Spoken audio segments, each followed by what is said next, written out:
이제 배 타고 갈 거예요. 쉽지 않았겠지, 그 시절엔. 고국, 조선 우리 고향을 돌아다 봤더니 야색, 밤빛이 창망하여 멀리 멀리. 그러니까 조선 땅에서 외놈들 땅 이렇게 갈 건데 여기서 이제 멀리 왔어. 이렇게. 아무것도 아니 보이고 연해 각진포에 불빛 두어 점이 구름 밖에서 뵐만하다. 보이는 듯하다. 출발하고 조금 멀리 나온 것 같아요. 배 방에 누워서 내 신세를 생각하니 사실 이 아저씨 외국으로 사신 가면서 가고 싶지 않았었던 것 같아. 이렇게. 가면은 사실은 목숨 걸고 가야 해요. 어디를 가든. 내 신세를 생각하니 이거 봐. 가뜩이나 심란한데. 대풍, 큰 바람이 일어나서 난리 났네. 태산 같은 성난 물결, 천지에 자욱하니 조금 과장이 쓰여져 있지. 태산 같아요 라고 하면서 비유하고 있지. 파도를 태산에다 비유했죠. 크나큰 만곡주가, 큰 배가 나뭇잎에 불려지듯 지규법 쓰면서 배가 바람 때문에 휘청휘청 하는 걸 보여주고 있네.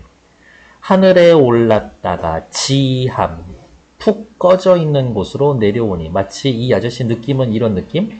여기가 평지였다면 배 타고 파도 타고서 멀리 배가 여기에 있다가 훅 하고 요만큼 또 꺼지는 듯한 그런 느낌이 내려지고 12발 쌍돛대는 차아 나뭇가지처럼 굽어있고 배가 이렇게 있으면 이렇게 돛을 달잖아요. 이게 이렇게 휘었어. 나무처럼 휘었어. 나무처럼 굽어있고 52폭 초석 돛을 이렇게 달아놨는데 얘가 반달처럼 배가 불렀네. 무슨 얘기하고 싶은 거야? 바람이 엄청 불고 있습니다. 사실은 쓸 이유도 없지. 왜? 여기 태풍이 일어나서 라고 했으니까.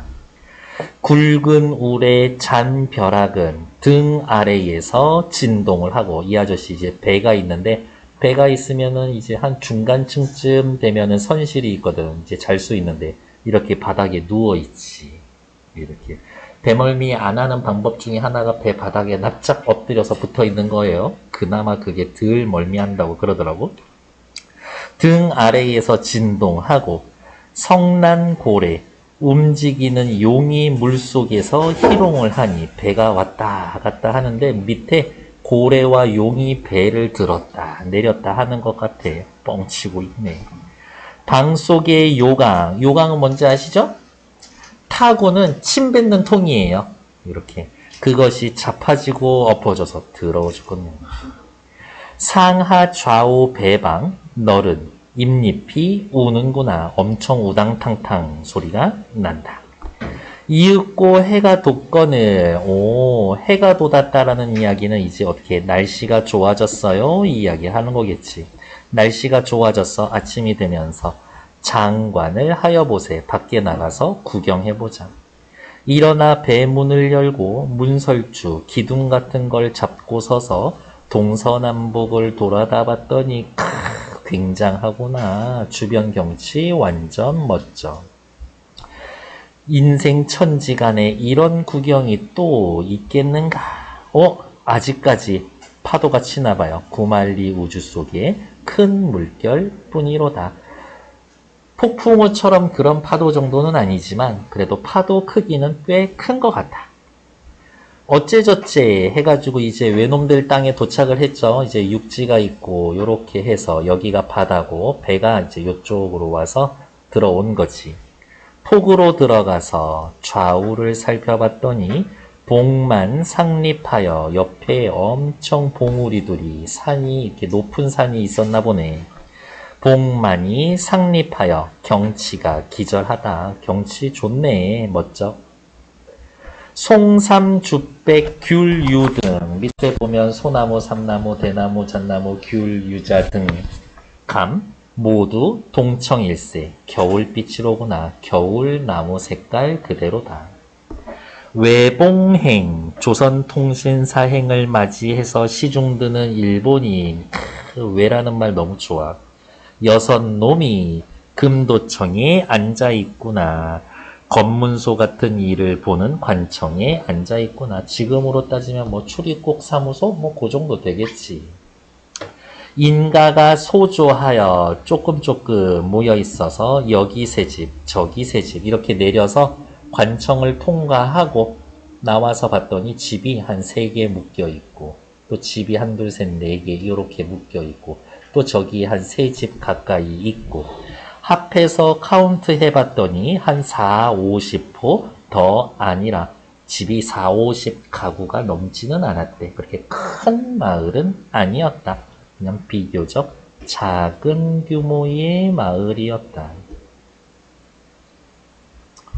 집 형상이 궁흉하여 지붕 모양이 무지개 같고 매우 높아서 노적더미 쌀 포대를 쌓아놓은 것 같구나. 외놈들의 집의 형상을 내가 잘 알고 있는 쌀 포대기에 비유를 해줬죠. 굿을 보는 외인들이, 굿 보는 구경하는 외인들이 산에 앉아서 구경을 한다. 그 중에 사나이는 머리를 깎았지만 꼭지만 뒤로 남겨 고추상투하였음에 머리 했었는데 그 외놈들 이런 머리 있죠? 외구머리 이런 것들 옛날에 여러분들은 모르겠지만 2NE1에 산다라박이 했던 머리죠. 외구머리 고추상투하였으며 더러워 죽겠네. 발 벗고 바지 벗고 칼 하나만 차고 있고 이렇게 외놈들 그렇게 막 임진왜란 때 이런 때 보면 걔네들 막 칼 3자루씩 막 차고 다니잖아요. 왜 그런지 알아요? 칼 만드는 기술이 없어서 잘 부러져. 그래서 여분으로 갖고 다니는 거예요. 그렇다고 한산 저는 책으로 일단 먼저 봤거든요. 영화 안 보고. 거기 책에서 그렇게 설명을 해주더라고. 아니더라도 믿고 싶어. 그런 것들. 칼 하나만 차고 있고 외녀들, 여자들의 치장은 머리를 안이 깎고 밀가루를 듬뿍 발라 뒤쪽에 잡아매어서 쪽두리 모양으로 둥글게 꾸며 있고 그 끝에다가 비녀를 꽂았고 물온 남녀, 노소, 늙은이, 젊은이, 귀천, 귀한지 천한지 구분하지 않고 얼레빗을 꽂고 있구나. 사람들의 외양을 묘사해주고 있는 거죠. 별로 어려운 얘기는 없었네. 외놈들 이야기를 하고 있고 또 최근에 저기 뭐예요? 하얼빈이란 책 써놨었던 그 이야기를 하고 하얼빈 저기 안중근 의사에 대한 그 소설을 썼던 김훈 아저씨 이렇게 나는 놀기를 좋아하고 일하기를 싫어한다. 저도요. 나는 일이라면 딱 질색이다. 저도요. 내가 일을 싫어하는 까닭은 분명하고 정당하다. 왜냐? 일이 나를 나 자신으로부터 소외시키기 때문이다. 일을 하다 보면 내 자신을 잊어버려. 작가는 확실히 그런 것 같아. 이렇게 쓰고 있는 소설의 상황에 그대로 받아들여 그대로 감정이입하고 그 시대 사람이 돼야지 나는 글을 쓸 수 있을 것 같아. 부지런 떨수록 나는 점점 더 나로부터 멀어져서 낯선 사물이 되어간다. 그래서 인터뷰 봤더니 그 하얼빈 쓰고서 오른손이 들려지지 않았다고 그렇게 얘기를 하더라고요. 그렇게 글 썼다고 하더라고요. 일은 내 몸을 나로부터 분리시킵니다. 영혼과 육체가 분리되나 봐요. 일이 몸에서 겉돌아서 일 따로 몸 따로가 될 때 나는 불안합니다. 왜? 내가 진짜 일을 잘 하고 있는지, 일도 잘 못하면서 내 자신을 잃어버리는 거 아닌가? 나는 오랜 세월 동안 소외된 노동으로 밥을 먹었다. 나는 이제 아무데도 붙여주는 것이 없고 주변에 이제 교우 관계가 다 끊겼어. 기웃거릴 데도 없어서 혼자 들어앉아 있다. 도대체 어떤 동네 사는지 모르겠는데 막 무는 개들이 너무 많이 돌아다녀서 대문 밖에 나가지 못한다. 요즘 나의 일이란 하루에 그저 두어 줄씩 장문을 하는 것이다. 집필 이런 게 아니라 그냥 장문이라고 하면서 되게 겸손한 표현 써주시는 것 같아. 그런데 나는 때때로 그나마도 하고 싶지 않다. 나 글을 한 글자도 쓰고 싶지 않아.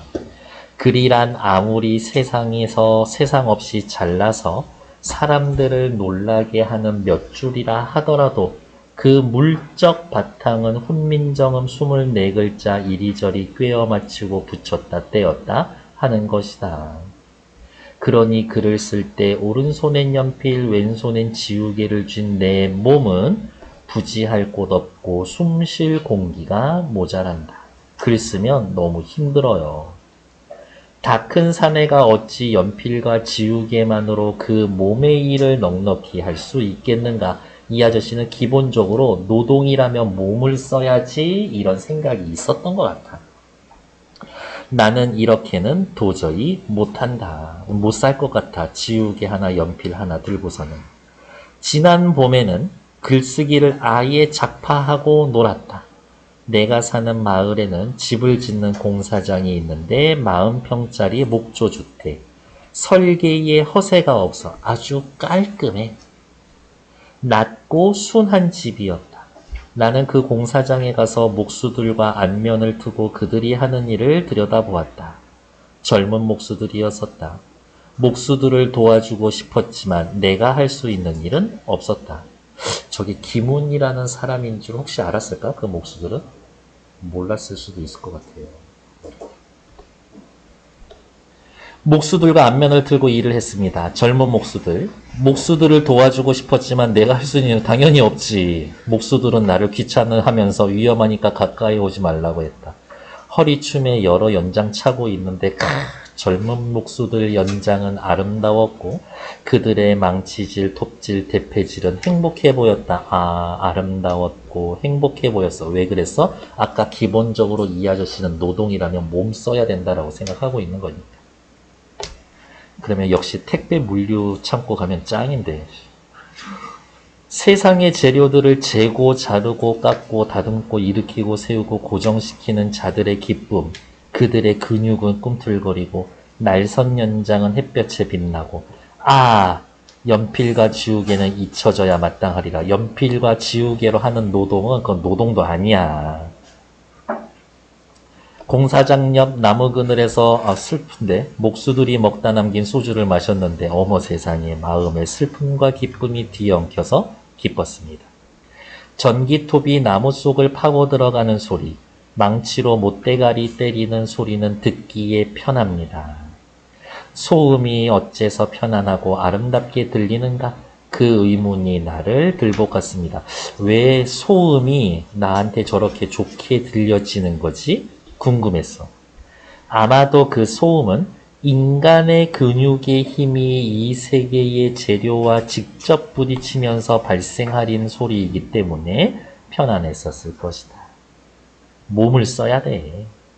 그리고 그 소음을 편안해하는 내 마음은 뭔가가 결핍되어 있고 나 불행한 삶을 살고 있구나 라고 목수들의 삶과 비교해서 자신의 삶을 성찰하고 반성하고 있는 거지.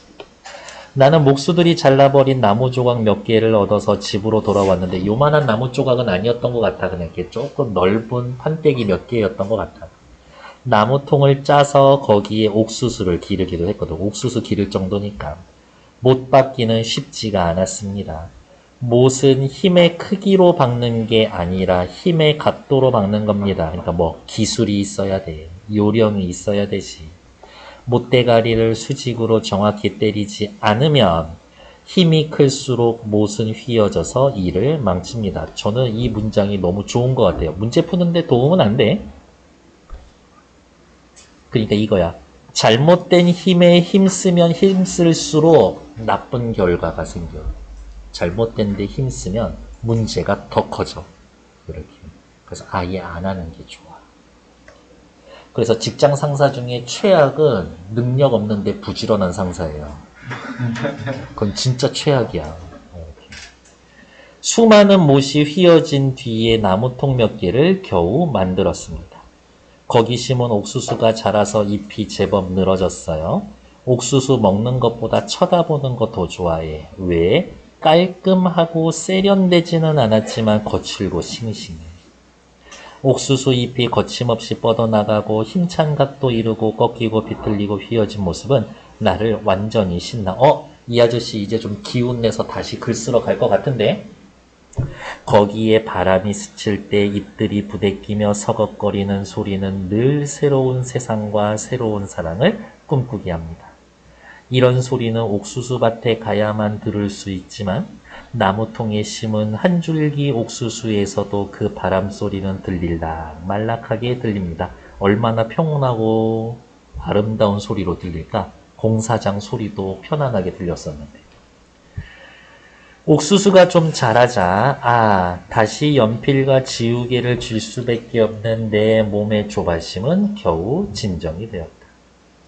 공사 중인 집의 처마 끝에 매달려 못질하는 그 젊은 목수는 아름다움으로 나를 주눅들게 한다. 누구의 삶인들 고달프고 스산하지 않겠는가? 그래, 내 인생 너무 괴롭고 고달프고 글 쓰는 게 힘들다라고 했지만 저 사람들도 괴로움이 있겠지. 나무통이 좁아서 뿌리가 비어져 나온 옥수수를 들여다보며 나는 새로운 슬픔으로 지나간 슬픔을 위로합니다. 지나간 슬픔은 내가 글을 쓰지 못했을 때의 그 괴로움 이야기하는 거고, 새로운 슬픔은요, 깨달음을 얻은 이후의 감정이겠지. 옥수수 잎에서 먼 바람 소리가 들립니다. 놀다 보니 봄은 다 갔고 내 사랑하는 젊은 목수들은 집을 다 짓고 어디론가 간 곳이 없다. 그래, 나도 이제 한번 글 쓰러 가봐야 되겠다. 뒤에 나와 있는 것들을 확인해서 됐고 어디 볼까요? 20번 정도만 확인할게요. 가와 나를 감상해 봅시다. 문학작품에서 장소는 화자의 인식, 정서, 태도의 변화를 가져옵니다. 그렇지.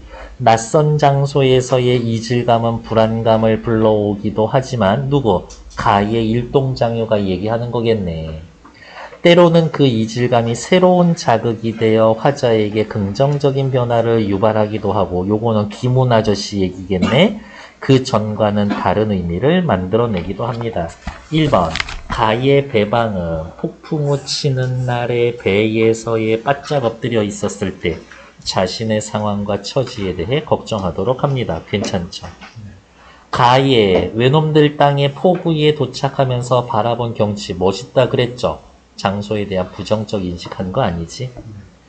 가에서의 인가, 외놈들 사는 그 집은 새로운 형상, 생소함을 느끼게 합니다. 그렇겠죠?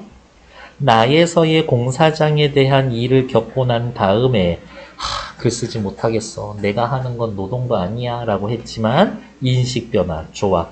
지우개와 연필을 들 수밖에 없게 됐구나.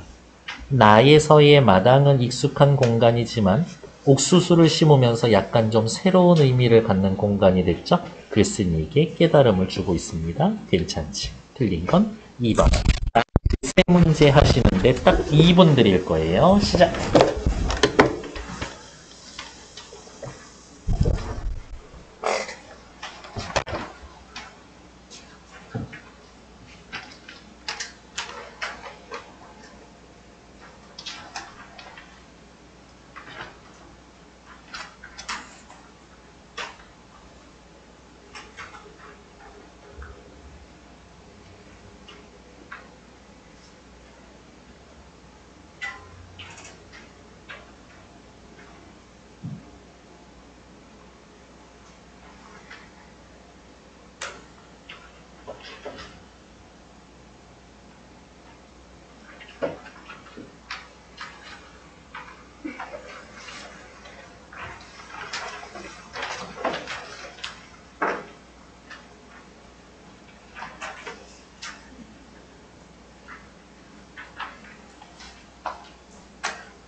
18번부터 다 불러드릴게요. 18에 2, 19에 4번. 넘기지 마시고 두 문제 중에 확인할 거 있어요?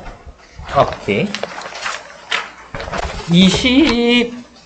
21번에 4, 22에 3, 23에 5번. 확인하실 거 있을까? 오케이. 누구요? 22번요. 뒤로 잠깐 넘어가서 어디 있을까? 22번. 나의 A와 B에 대한 이해로 가장 적절한 것은 굳이 따지면 A는 쓰여져 있는 새로운 슬픔이고요. B는요, 지나간 슬픔이지. 일단 B의 지나간 슬픔 먼저 찾는 게 좋을 것 같은데, B의 지나간 슬픔 때문에 내가 너무 괴롭고 삶에 의욕이 없었었지. 1번 탈락. 삶에 기쁨 주는 거 아니고. 주변 사물을 대하는 정서? 아니야. 자신의 직업, 자신의 작업에 대한 느낌이었지. B. 개인적인 고민에서 비롯된 겁니다. 괜찮지. 작가로서. 다음. B. 글쓴이의 삶에 대한 가치관이 없어서 인생이란 무엇인지 그런 기준이 없어서 괴로워했었던 건가? 그거는 아니지. B. 앞으로 타인과의 맺을 관계에 대한 불안. 나 지금 초대해 주는데도 아무 데도 없고 막 그런데 어떡하지? 괴로운데? 그거 얘기 아니죠. 그러면 일단 확실히 3번. 앞에 나와 있는 이 A에 대한 슬픔은 이라고 해놨지만 아까 이 슬픔 읽으면서 뭐라 그랬어요? 새로 그렇지 얻은 깨달음이라고 그랬었죠. 그거를 그냥 슬픔이라고 표현해 준 거지. 인생이란 그런 거구나. 굳이 몸 쓰는 노동뿐만이 아니더라도 어쩌면 내가 하는 작업도 몸 쓰는 노동만큼 가치가 있을 수도 있어. 그런 생각을 했었었겠지. 됐어요. 답은 3번.